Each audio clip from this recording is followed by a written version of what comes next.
Muito boa noite a todos. Sejam bem-vindos ao Lisbon and Estoril Film Festival e é mais uma sessão que integra a nossa seleção oficial não competitiva, uma seleção enorme de filmes que representam várias cinematografias, que representam também a nossa curiosidade em querer saber o que está a acontecer e poder trazê-los e partilhá-los em primeira mão. Um dos filmes que integramos nesta mesma seleção é Trois Cœurs, o novo filme de Benoît Jacot, que está aqui connosco. Bonsoir. Bonsoir Benoît. On ne va faire qu'une présentation, il y aura une discussion demain à Lisbonne après le film, et aujourd'hui on peut parler un petit peu de ces Trois Cœurs, peut-être en avant une petite... Qu'est-ce que c'est ce film? Qu'est-ce qu'on va voir? C'est une histoire des amours, un triangle amoureux? C'est une histoire en principe et apparemment a priori sentimentale. Oui. Et en fait, j'ai pensé beaucoup à une phrase de Truffaut à propos de Hitchcock, qui disait que Hitchcock filmait les scènes de crime comme si c'était des scènes d'amour. Et moi, j'ai essayé de faire un film où les scènes d'amour soient comme des scènes de crime. C'est l'inverse. Voilà. Wow. Et avec des actrices superbes. Mais ils comprennent tous le français, là? É preciso uma tradução? Il comprend bien le français. Ils comprennent. Ah, d'accord. Oui. Tout le monde comprend bien le français. Ah, mais on est en France ici, je ne me rappelais plus. Oui. Ça marche bien donc. Vous avez travaillé avec des actrices super comme Charlotte Gainsbourg, Chiara Mastroianni ou Catherine Deneuve. Travailler avec ces trois femmes, c'est une expérience. En fait, j'ai fait un certain nombre de films depuis un certain nombre d'années dont les personnages principaux étaient des femmes, ouais. Donc des actrices quelquefois très connues, d'autres fois comme Isabelle Huppert, Isabelle Adjani ou Catherine Deneuve, d'autres fois pas connues ou très peu connues. Et les films étaient pour elles, pour ces actrices-là, une sorte d'occasion de se révéler. Voilà.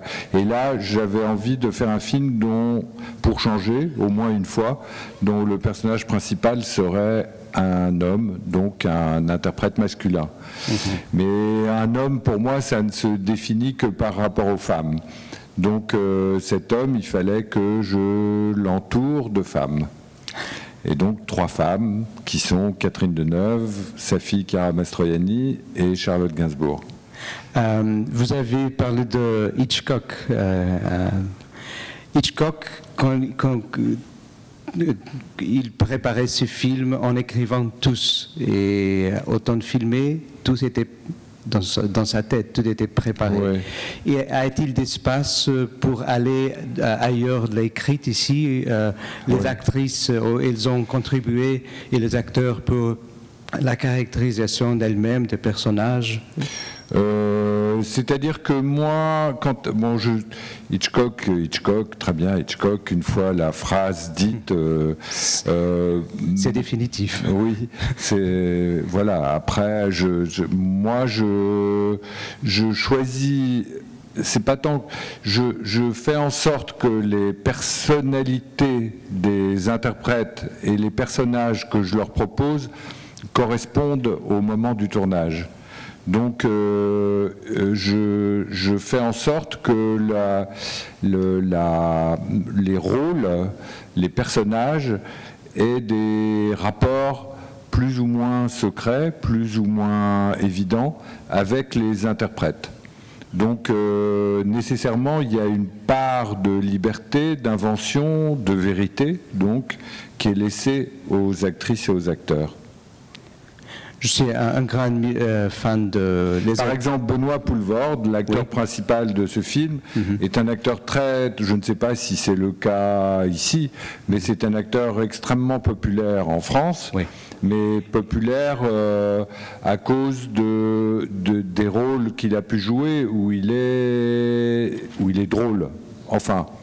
Soi-disant drôle, peut-être, oui, vraiment, mais je ne sais pas. Et le film a marché très bien en France. Lequel? Celui-ci? Celui-ci. Oui, mais justement, Benoît Poelvoorde, c'est un contre-emploi, parce que je sais que personnellement, c'est quelqu'un de très tourmenté, Et donc je lui ai proposé de faire un rôle où tout cet aspect de lui qui n'est pas montré en général dans les films où il joue apparaisse là. Voilà. On peut parler d'une industrie du cinéma en France aujourd'hui et la capacité de transporter toute cette histoire ailleurs.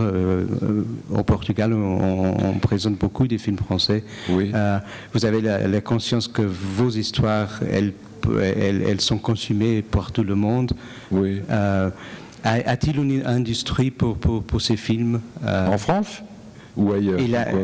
En France, il y a une industrie pour les films commerciaux, mais aussi pour des films d'histoire comme cette-là. Ah oui? Mais bon, je ne sais pas faire très bien la différence au cinéma, en tout cas, entre ce qui est soi-disant commercial et ce qui est soi-disant artistique. Oui. L'industrie, c'est la même, donc. Oui, c'est la même chose. On fait des films avec des grands acteurs qui vont d'un film à un autre, d'un régime de film à un autre. Simplement, les publics ne sont pas exactement les mêmes. Et un réalisateur, il peut travailler sur ces deux espaces, des cinémas d'auteur.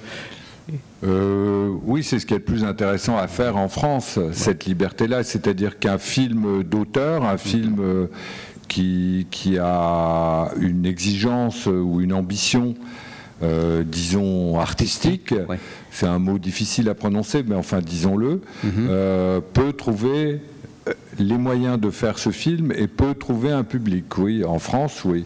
C'est difficile, mais ça se peut. Alors que dans beaucoup d'autres endroits au monde, ça ne se peut pas, sauf par miracle. C'est ce qu'on va voir, donc. Voilà. Merci beaucoup. Merci beaucoup. Ici. A todos, muito obrigado. Merci. Je suis désolé de ne pas connaître le portugais assez pour m'exprimer dans la langue qui est la vôtre. Mais je crois que tout le monde a bien compris. J'espère que vous aimez bien le français et l'entendre. Comme ça, vous avez entendu des sons français au moins. Muito obrigado, boa sessão e até domingo, continuação de bom festival.